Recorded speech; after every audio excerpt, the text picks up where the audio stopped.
امام موسیٰ کاظم رضی اللہ تعالیٰ 7 سال تک قید میں رہے۔ یہ کون امام موسیٰ کاظم؟ جن کے دربار میں جانے کے لیے غوث اعظم عبد القادر جیلانی رضی اللہ تعالیٰ عنہ 4 کلومیٹر دور اپنی چپل اتار دیا کرتے تھے۔ امام موسیٰ کاظم کا وہ دربار ہے جن کو باب الحوائج کہا جاتا ہے۔ اس امام کو 7 سال تک بغیر کسی قصور کے قید میں رکھا گیا، اور حد تو یہ ہے کہ اسی قید خانے میں زہر دے کر کے آپ کو مارا گیا ہے۔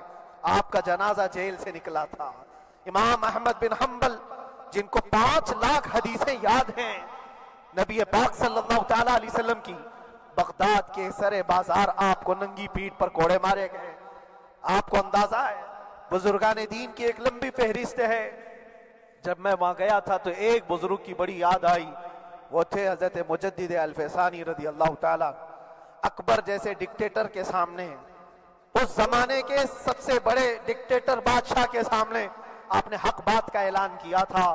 مجدد الفیسانی رحمت اللہ تعالیٰ علیہ نے فرمایا تھا کہ اسلام نام سے جو دین ہوگا وہ محمد عربی کا لایا ہوا ہی دین ہوگا، کسی اور بادشاہ کا بنایا ہوا نہیں ہوگا۔ اس بات پر آپ کو قید میں ڈالا گیا تھا، 8 سال تک قید میں رکھا گیا۔ 8 سال میں بادشاہ مر بھی گیا، بیٹا بادشاہ بنا، لیکن کسی نے آ کر جہانگیر کے سامنے یہ بات رکھی کہ آپ کے باپ نے جس مولانا کو قید میں ڈالا تھا گوالیار کی جیل میں، 8 سال میں جیل کا نقشہ بدلا ہوا ہے۔ تو بادشاہ نے پوچھا ہوا کیا ہے؟ کہا کہ اس مولانا نے 8 سال میں تقریباً 700 قیدیوں کو عالم بنا دیا ہے۔ درس حدیث، درس تفسیر، قرآن کا علم، نمازیں جماعتوں سے وہاں اس طرح ادا ہوتی ہیں جیسے لگتا ہے گنبد خضرا کی چھاؤں میں ہے۔ رب تبارک و تعالیٰ کا یہ احسان عظیم تھا۔ ان 8 مہینوں میں بحمدہ تعالیٰ میں نے اپنی لائف میں کبھی اتنی امامت نہیں کی تھی جتنی وہاں امامت کیا، اس لیے کہ پابندی نہیں ہو پاتی۔ جب جب امام رہا مسجد میں چھٹیاں ہوا کرتی تھی، ادھر ادھر آنا جانا، لیکن وہاں پر کبھی کسی نماز میں چھٹی نہیں ہوئی۔ اور امامت اللہ تبارک و تعالیٰ کو جہاں لینا ہے وہاں لیتا رہے۔ اور مجھے اس بات کا تھوڑا قلق تھا، 24 سال سے میں تراویح سنا رہا تھا، 24 سال، 24 تراویح ہو چکی تھی، رمضان المبارک کا 24 گزر چکے تھے، 25واں سال تھا، ظالموں نے مجھے رمضان سے پہلے اندر کر دیا۔ بار بار یہ خواہش ہوتی تھی کہ میری تراویح چھوٹنے نہ پائے، 25ویں تراویح ہے، 25ویں محراب ہے، لیکن رب تبارک و تعالیٰ کا احسان، اندر موجود سارے مسلمانوں نے یہ مطالبہ کیا کہ ہم یہاں جماعت سے تراویح قائم کریں گے۔ اور اب تک لوگ الم تری کیف والی تراویح کبھی کبھار پڑھ لیا کرتے ہیں، لیکن سارے لوگوں نے مل کر کے یہ اتفاقاً کہا کہ ہم پورا قرآن آپ سے سننا چاہتے ہیں۔ کیسے کیسے قیدی تھے، کیسے کیسے کرائم والے تھے۔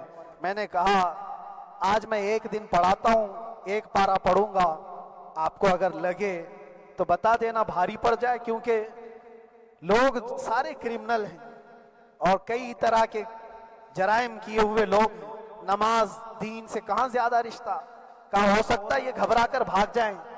ایک دن پڑھاؤں گا، اگر آپ کو لگے تو بول دینا، نہیں تو کل سے الم تری۔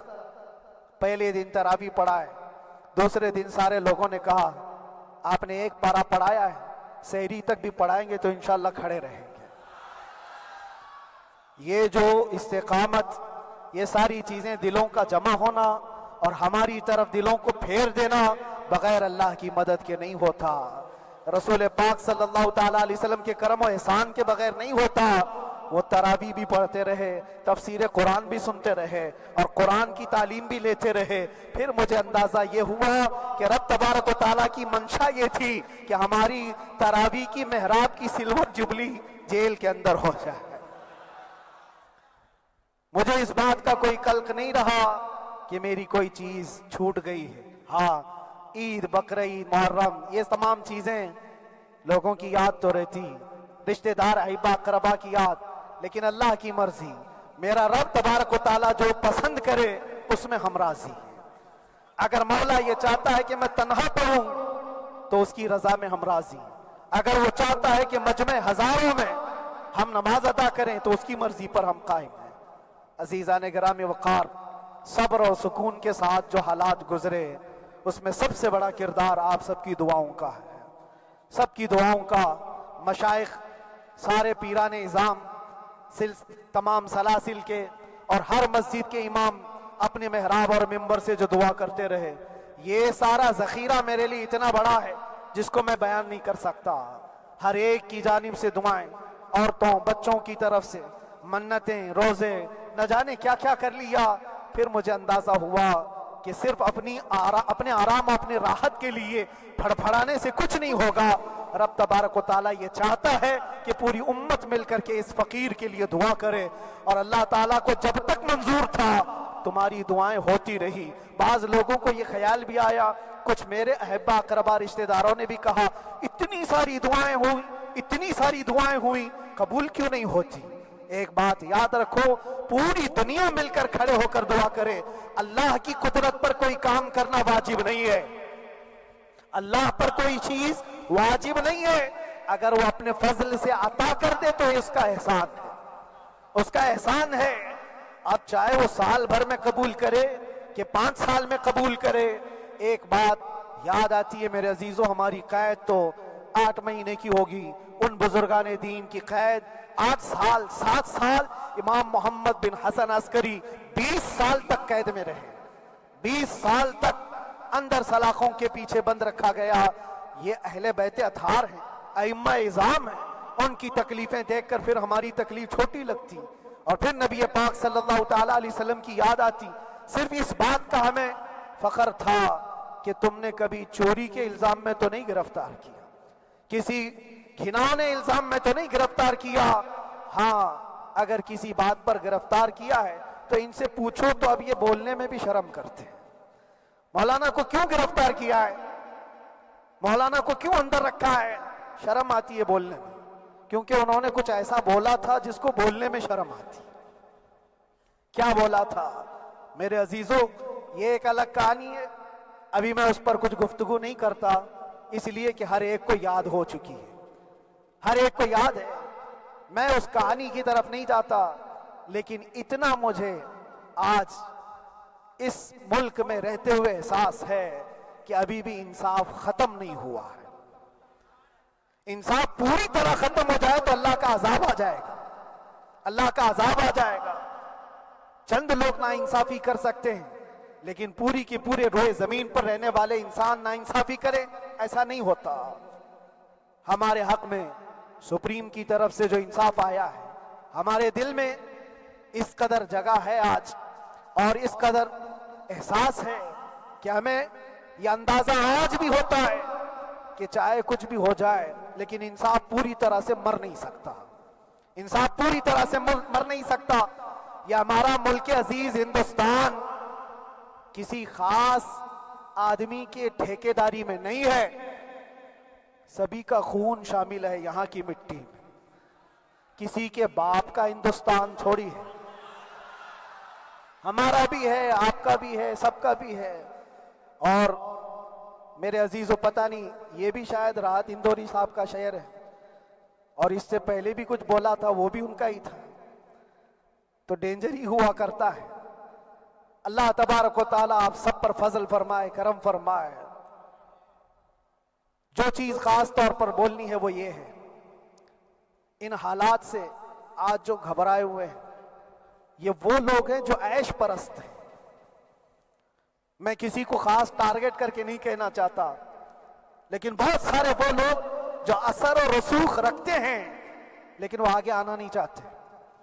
دین اسلام پر حملے ہوں، حضور پاک کی عزت پر حملہ ہو، کسی کو بولنا نہیں، کیونکہ پتہ ہے دیکھو اس مولانا کو کس طرح کی ہے، اسی طرح دوسروں کو بھی کر دیا جائے۔ جو کمفرٹ زون میں بیٹھنے کے عادی ہو گئے وہ اپنا ایریا چھوڑ کر ہٹنا نہیں چاہتے۔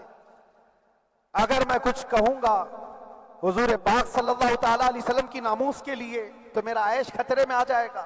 اکثر کی یہی سوچ ہے، میرا تو اپنا دھندا ہے، میرا بزنس ہے، میرے بیوی بچے ہیں، ہو سکتا ہے مولانا کو کسی چیز کی فکر نہیں ہوگی۔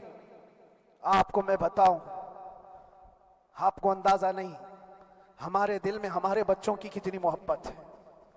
میرے بھی چھوٹے سے بچے ہیں، جب وہ جیل کی سلاخوں کے سامنے آ کر آنسو بہاتے تھے، تو دل پر چھریاں چلتی تھی.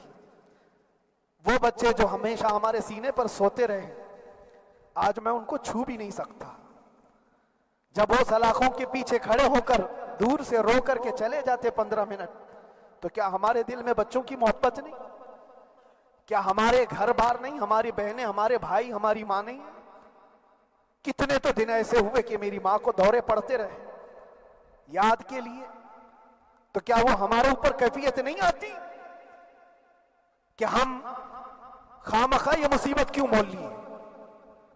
میری بیٹی تو جھگڑا کرتی اس بات کو کہ کیوں آپ اکیلے ہو, بہت سارے لوگ ہیں سب کا خیال کرتے ہوئے.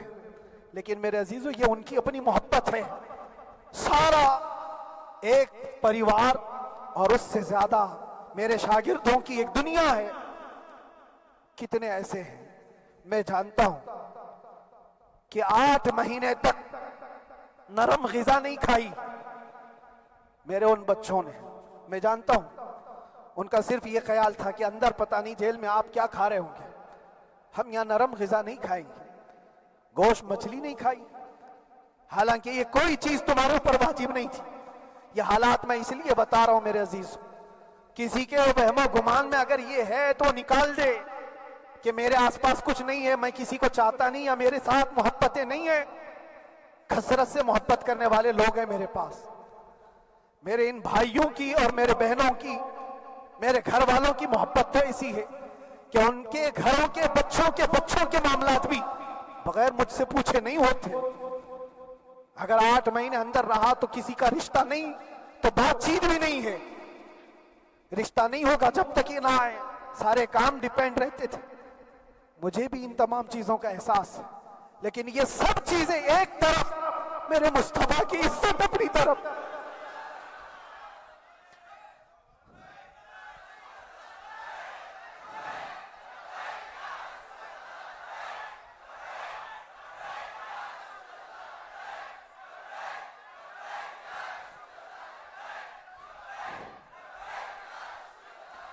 میرے عزیزوں, ہر ایک کے آنسوں کے قطرے میں نے دیکھے, بھائیوں کے, بہنوں کے, میرے پاس ملنے کے لیے میرے جو شاگرد آتے ان کے.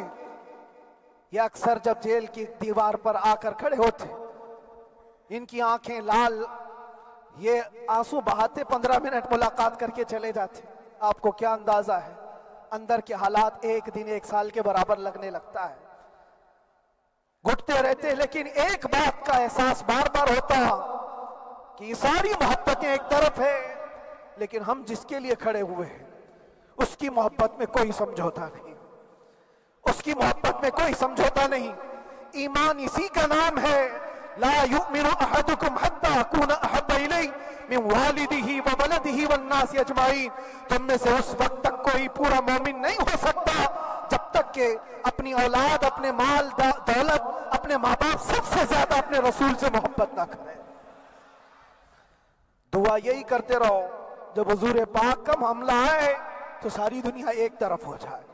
میں نے ایک واقعہ پڑھا تھا اندر ہی, حضرت خالد بن ولید رضی اللہ تعالیٰ ایک قلعے پر اچانک حملہ آور ہوئے تھے. وہ قلعے میں موجود جو دشمنان اسلام تھے ان کی پارٹی چل رہی تھی. بڑے بڑے قالین, صوفے بچھے ہوئے, تشتوں میں قیمتی کھانے رکھے ہوئے تھے.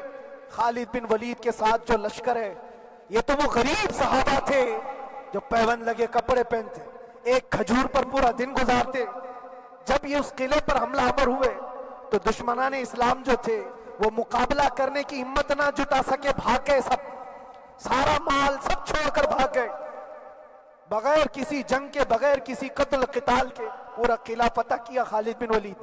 اب سنو, جو صحابہ تھے وہ مال غنیمت جمع کر رہے تھے, کیونکہ یہ عرب کے لوگ ایسے مہنگے قالین نہیں دیکھے تھے, ایسے مہنگے صوفے, اتنی قیمتی غذائیں انہوں نے دیکھی نہیں تھی. سب جمع کرنے لگے.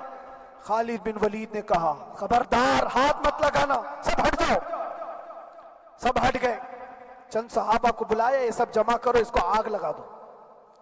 پورا مال غنیمت جو تھا آگ لگا دیا. تو جو صحابہ تھے وہ کہنے لگے, کیا یہ اچھا ہوتا یہ سب میں آپ تقسیم کر دیتے؟ یہ بہت قیمتی چیزیں ہیں، عرب میں ہم لے جاتے تو یہ بہت مہنگی چیزیں ہیں۔ خالد بن ولید نے کیا کہا جانتے ہو؟ کہا اگر تم کو بھی ان تمام چیزوں کی عادت لگ جائے تو تم بھی ویسے ہی بھاگو گے جیسے یہ بھاگے۔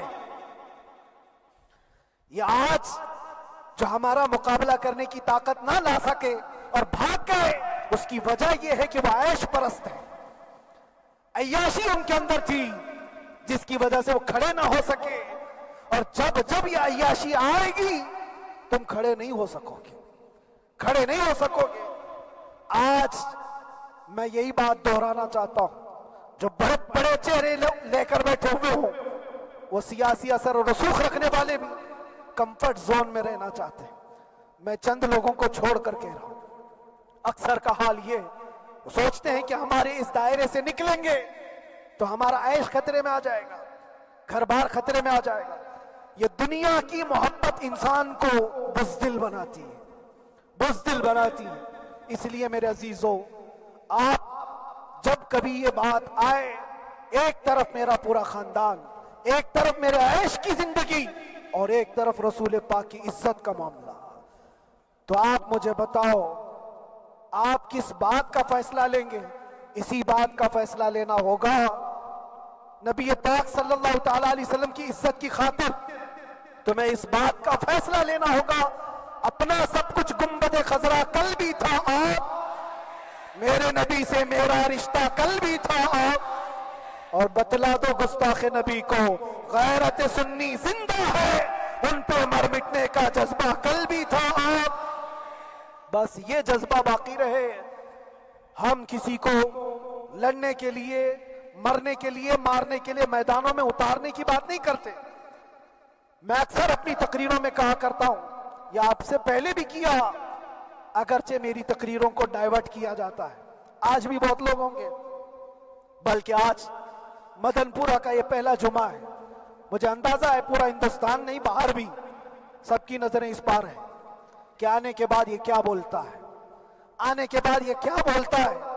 سب اسی انتظار میں ہیں، میں سب کو ایک ہی میسج دوں گا، آنے کے بعد وہی بولے گا جو پہلے بولتا تھا۔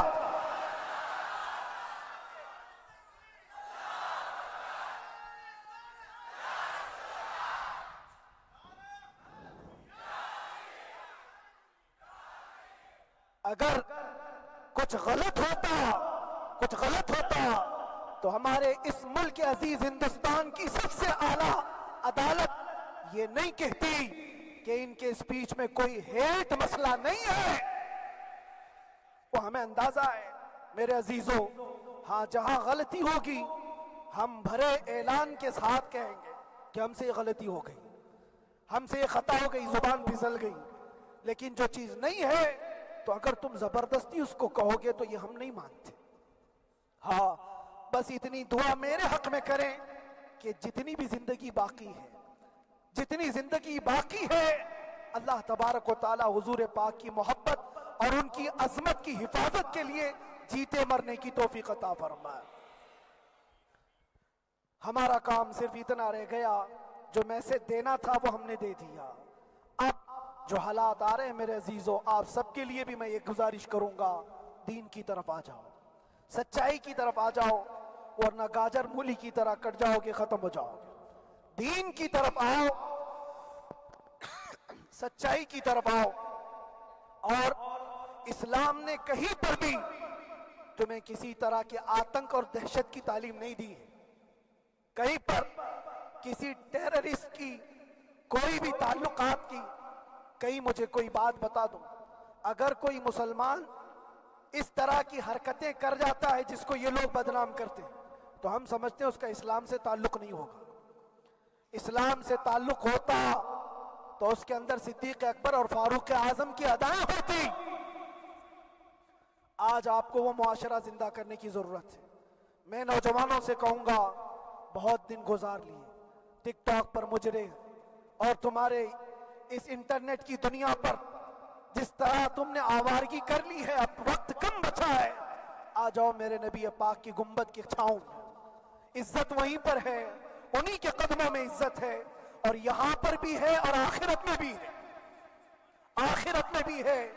بس اس عزت کے لیے آپ سب سے میں گزارش یہ کروں گا، سچائی کی طرف واپس آ جاؤ، سچائی کی طرف واپس آ جاؤ۔ جو تمہاری نمازیں باقی ہیں اس کو پوری کر لو، اس سے پہلے کہ دنیا تم پر نماز پڑھ دے، اس سے پہلے کہ تمہارے جنازے کی نماز پڑھی جائے، اپنی نمازیں کمپلیٹ کر لو۔ اور علماء ذوی الاحترام کا ادب و احترام اپنے اندر رکھو۔ صرف اس بات کے لیے آپ کو میں احساس دلانا چاہتا ہوں کہ مجھے جس راستے سے گزارا گیا، جتنے دن قید و بند کی صحبتیں گزاری گئی، یہ صرف یہ میسج دینا تھا کہ پھر اس مولانا کا یہ ہو سکتا ہے تو چھوٹے چھوٹوں کی کیا کر دیں گے۔ ایسا اگرچہ آ جائے موقع تب بھی گھبرانے کی ضرورت تھی۔ آپ کو پتہ ہے اس ملک عزیز ہندوستان کی آزادی میں 30,000 علماء کو پھانسیوں پر لٹکایا گیا۔ انگریزوں نے 30,000 علماء کو کشمیر سے لے کر دلی تک ہر درخت پر ایک عالم کی لاش لٹکتی تھی۔ انہوں نے قربانیاں دی ہیں، قربانیاں بزرگان دین کے علماء ذوی الاحترام کی ہوئی ہیں۔ یہ اور بات ہے کہ اس جنریشن نے آج ہم کو دیکھا تو ان کو بہت بڑا لگتا ہے، یہ کوئی بہت بڑی بات نہیں تھی، بہت بڑی بات نہیں تھی۔ اس پروسیس سے بہت سارے علماء کو گزارا گیا ہے۔ سرکار مجاہد ملت رحمت اللہ تعالی علیہ ایمرجنسی کے زمانے میں 18 مہینے تک قید میں گزارے، 18 مہینے تک ایمرجنسی، وہ بھی ڈکٹیٹر کا زمانہ تھا۔ اس زمانے میں بھی آپ اندر رہے، لیکن باہر آنے کے بعد نہ آپ کے مشن میں کوئی کمی آئی، نہ آپ کی زبان میں کوئی لکنت آئی۔ اللہ والے جو ہیں وہ اللہ کی رضا کی طرف اور رسول پاک کی رضا کی طرف ہوتے ہیں۔